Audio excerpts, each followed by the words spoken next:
Welcome back, my little recusants, to another episode of our Pokemon Yellow episodic Nuzlocke. We're in a bit of a pickle. Things could be better. And when in doubt, we are going to rely on Sand Attack strats. The move that we learned first as Huntress is literally going to, hopefully, be our RNG cheese to get us through this. He is using X attacks. He is using withdraws, and now we're getting bite misses. We're doing pretty okay, and I'm going, okay, he's missed now twice and he seems to be using bite. If he had Ice Beam, he'd use it. If he had water attacks, he'd use it.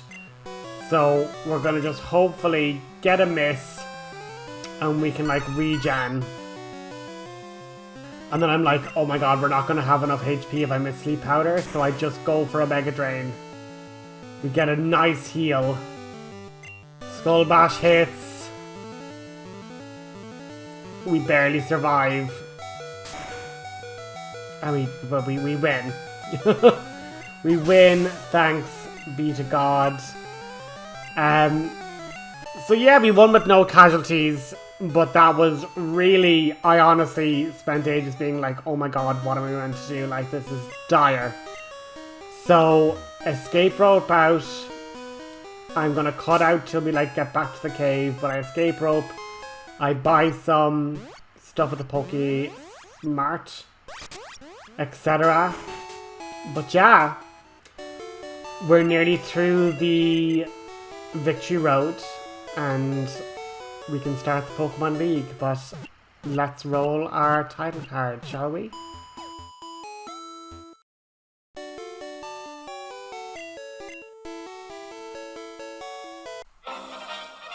Equal to the elite. So we're going to basically do the following. We're going to buy full heals. We're going to buy escape ropes. And we're going to buy hyper potions. That's realistically all we need. We aren't able to use items in battle. So full restores are actually surplus to requirement. Because we can just use a full heal and an item. It's fine. None of the Pokemon here really have that much higher than 200 HP, so we're doing pretty good, to be fair. But, yeah, we basically make it back to this area. I realize I skipped that trainer, so we're gonna fight him. But now that we have ways to get rid of sleep, ways to get rid of paralysis after battle, we're not going to be going into fights super disadvantaged, I suppose. But yeah, this is the penultimate episode. This is going to be it. We're going to start the league challenge, and then it's going to be the finale. But I do appreciate all the support and comments we've been getting on all the different episodes. And I realised that oh my god, this is only actually a 30 episode series. It was not that long of a commitment, but yes, it took 2 years to get through. But I mean, look, I think it comes down to the little extra touches that comes with the Pokédex entries sounding as good as they do, the overlays, there was always a lot more to be doing with Pokemon. But I am glad to kind of be able to start 2025 knowing that the very first project I started has actually been finished, and it's not kind of hanging over me, kind of worrying about starting new projects when I'm oh, but I haven't even finished Pokemon, And it's been a lovely, unique story to kind of tell. And as I say, I think every Nuzlocke is so different. Depending on the Pokemon you get, how you raise them, what moves you teach them. Every different Nuzlocke can be examined and can be, analysed for other people to learn. And I suppose my Nuzlocke, I included the gift Pokemon, so I was able to get Pokemon like Flare, get Pokemon like Magikarp early.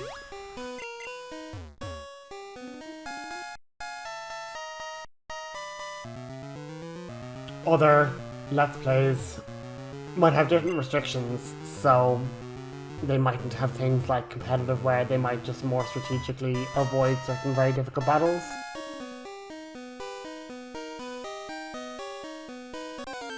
It also might be the case where other Let's Players might have completely different teams because they've basically been able to go to the Seafoam Islands, go to the other surfing locations, etc. So, you know, it really does depend on what restrictions people put in, and even if someone did the exact same restrictions, you could end up with totally different encounters. And speaking of encounters, Roxas enters this area, the fiery heat emanating from the then sleeping phoenix bird Moltres. Roxas realizing that this is what ripped his family apart. This is what ruined his life. He's going to challenge it, and whether he wins or loses, at least he'll have avenged his father in the process. He might not have agreed with the research his father was doing, or the fact that he's working with Team Rocket, or all the chaos that stemmed from the decision to deviate from the resurrection of ancient Pokémon to the augmentation and corruption of ancient Pokémon, is where I think they all went astray.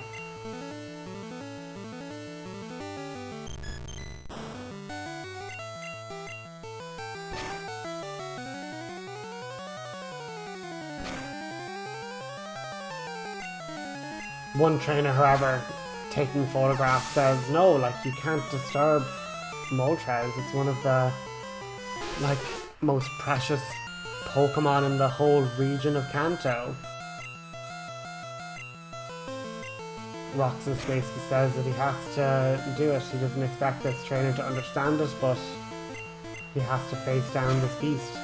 The trainer laughs and says, well, I don't think you'll be successful, but I still don't even think you should be allowed the attempt. Throwing Pokemon after Pokemon, Roxas, proving his proficiency, takes out every one of his Pokemon in quick succession.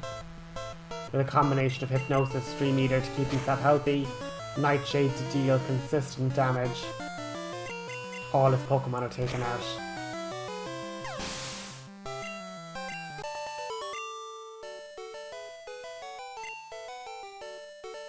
Huntress, seeing her magnum opus, her life's work, about to be fulfilled, she breaches free of her Pokeball, barreling towards the bird, who then ignites like a match to an oil spill.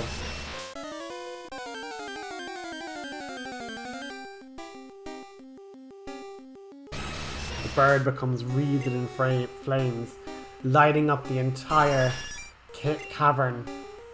The other trainers looking as Huntress soars through the sky, taking on the great beast.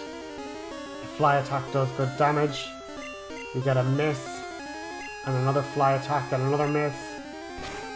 However, the bird then, in realizing it's actually getting damaged, breathes a tornado of fire, trapping Huntress in a constant spin of flame.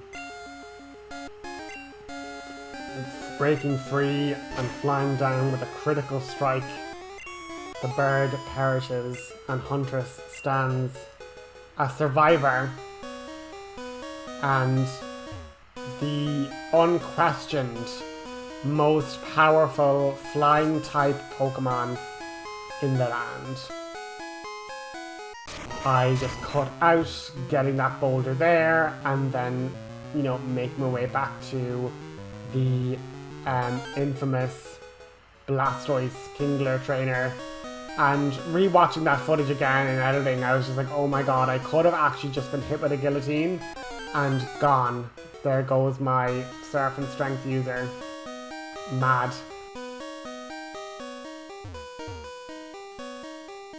Now, we can push that down, and then we're able to drop down the hole, and we're able then to push this stone around and onto the button, and that's basically Victory Road finished. You're gonna just have to trust me But basically, I'm going to be cutting out an awful lot of grinding. How I'm doing the Elite Four is I'm going for the level cap for the hardcore Nuzlocke to be the highest level of the 4th Elite Four members ace, which is Lance, that has a level 62 Dragonite. And this is our last challenge ever. And then we beat my first ever Nuzlocke. Not just my first ever Nuzlocke on the channel, my first ever Pokemon Nuzlocke to ever have actually been attempted in my life. And here is our team at level 62. We have Pikachu with 160 speed, nearly 100 special. Defense is paper thin, but we have the following moves: Thunderbolt, Thunder, Flash, and Light Screen. For Chrysalis then, 181 special, really powerful special attacker and incredibly speedy. We have Psychic, Dream Eater, Nightshade, and Hypnosis. No changes to the moveset there. Huntress got a new move, but again, fairly even stats all round, but quite speedy with 163 speed. Mirror move I have now instead of Wing Attack: Fly, Sand Attack, and Quick Attack. Flare, no new movesets, but once again, really solid mixed attacker. Good offense, good defense, very good speed with the same moves again: Flamethrower, Takedown, Quick Attack, and Fuse Ray. Cthulhu being an absolute tank, nearly 200 defense, nearly 200 special. Speed is a bit slow, and the attack stat we're not going to be using, so yeah, that's that one. And then finally, haven't seen him in a lot of battles recently enough, but Sunny is there. Very high attack, very decent special, and the same moveset again. Now, if it were me, I might have actually changed Sleep Powder to Toxic. But look, we're going to take on the Elite Four now. We have to face them in succession, and there's going to be no starting over. If we black out, well, technically I think we're allowed to restart a few Pokemon in the PC, but at that point it'd be such a devastating thing that I think we'll just have to end it here. But let's see how we get on. First trainer up is Lorelei, the Ice-type specialist. But what we are going to be taking advantage of now is the fact that nearly all of our Pokemon, bar one, also has the Ice-type. And given that we're all 62, in line with Lance's Dragonite, we are slightly over-leveled when it comes to the first few Elite Four members.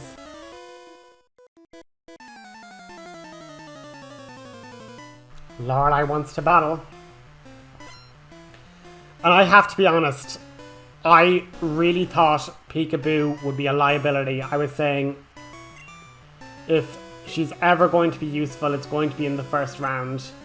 We get up Light Screen, and with that boost to her special defense, Peekaboo's really tanky.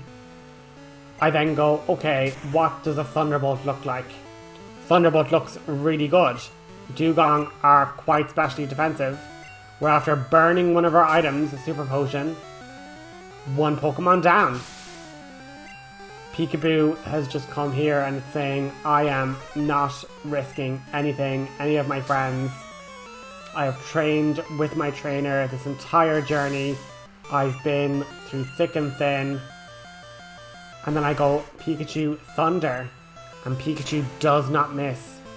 One-shotting the Slowbro, a really dangerous combination with Water and Psychic. Now with Ice and Psychic, I think to myself, listen, I'll just try a Thunder. The Ice Punch still has Light Screen, so we're not doing too bad. The Ice Punch still has Light Screen. We hit with Thunder. But the danger is, we got hit with a Thrash, and I said, oh, that's it. That's it. With surviving a crit Thrash. Unbelievable. Couldn't get over it. And then we get to our last Pokemon, and I was like, look, Pikachu, no, you've done enough. I'm not risking a Thunder. I'm not risking you for the sake of one Pokemon. We have another option, you know?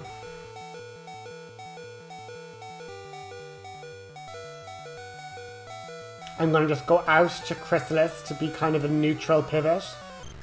Kind of everything else ends up being pretty super effective, and I think, okay, we're going to just try Hypnosis. Falls asleep, is asleep. Great. And then I pivot to Flare, which might seem incredibly unusual, but I'm also like, it has fairly high special. It's neutral because ice and water. And I go, alright, but like, that's orange HP. That's over half, so I'll get the KO. And I thought I lost Flare. And I should have lost Flare. I'm looking at the maths being like, that should have, I don't understand, but thank God I have Quick Attack. Should have probably lost a Pokemon there. I don't know how I didn't. Random Pokemon and me, friendship mechanic, you know, craziness there. But with relative ease, Pikachu has 4 KOs, Ninetales 1. But for the next 2 battles, we're really going to see an absolute whirlwind where our boy Haunter just takes center stage and does not let the spotlight leave him for the duration. For the absolute duration. Like, I can't understand that, like, how I lived on 1 hit point. Don't get it. But Lorelei simply says, oh, Pallet must breed really good Pokemon trainers. Roxas assumes he means Professor Oak. He was a fairly renowned trainer of his day.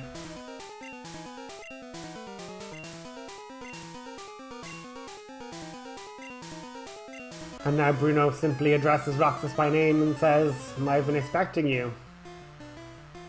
Please, let us fight. Roxas almost felt guilty, knowing full well that when he faced similar martial arts specialists, like in the Saffron Dojo, that the Psychic TM was their undoing, and then quite simply, with Psychic after Psychic, Haunter takes down every single last one of the fighting types that Bruno had. Not a difficult challenge, but this is where I said I should have had an elixir, an extra elixir, ready for the Elite Four, because Psychic doesn't have that much PP. And it was really poor item management, like I have to call it out where I see it. It was really poor item management to just not have that extra elixir for refilling all the power points of my moves. Sorry. And here was a major mistake. I should have just escape roped. I don't know what possessed me to use that elixir. I am going to be in massive trouble if I need that during the Elite Four. And I've spent it here. Like, I'm looking back at that footage being like, recusant, you knew better. You knew better than to do something that silly. We hit with Hypnosis and get Dream Eater off just to save power points on Psychic. And with that, Chrysalis taking no damage takes 5 KOs in the Elite Four. So with Pikachu on 4, Haunter on 5, we're going to step into Agatha's lair, strewn with tombstones. Agatha simply says, well, I see me as someone else with the gift of channeling. I used to be a poison specialist, but with age and with time, my Pokemon passed on as well. But they've stuck around as ghost types, so I guess that's my speciality now.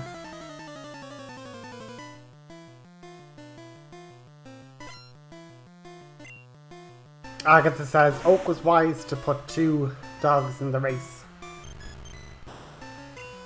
But the whispers come far and wide across those that are sensitive to it. His progeny will be decided and I must be the one to veto the vessels. Roxas didn't really understand her speech. Lorelei and Bruno just seemed like stoic trainers, but Agatha seemed lost in a daze, not fully in the present moment. She released ghost type after ghost type, and Roxas, being able to use Haunter effectively, managed to use its psychic abilities between Psychic and Dream Eater, conserving our power points for when we might need it against the champion. And then this is where I waste so many hypnosises, where one psychic would have been grand. We get the hypnosis, it wakes up straight away. We get a screech, we start just missing. I'm now taking damage, it's a bloody mess, like. But what I find so funny as well is, I kind of had cut straight to the grind, but that grind from like late 40s to the early 60s, that was, I'd say, a good hour and a half, 2 hours, all for the dream, which is we just get to breeze through the Elite Four within a couple of minutes each, like.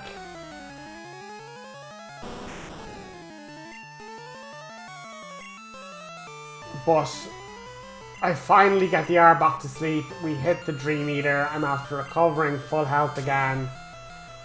And with that, we're gonna close on another cliffhanger.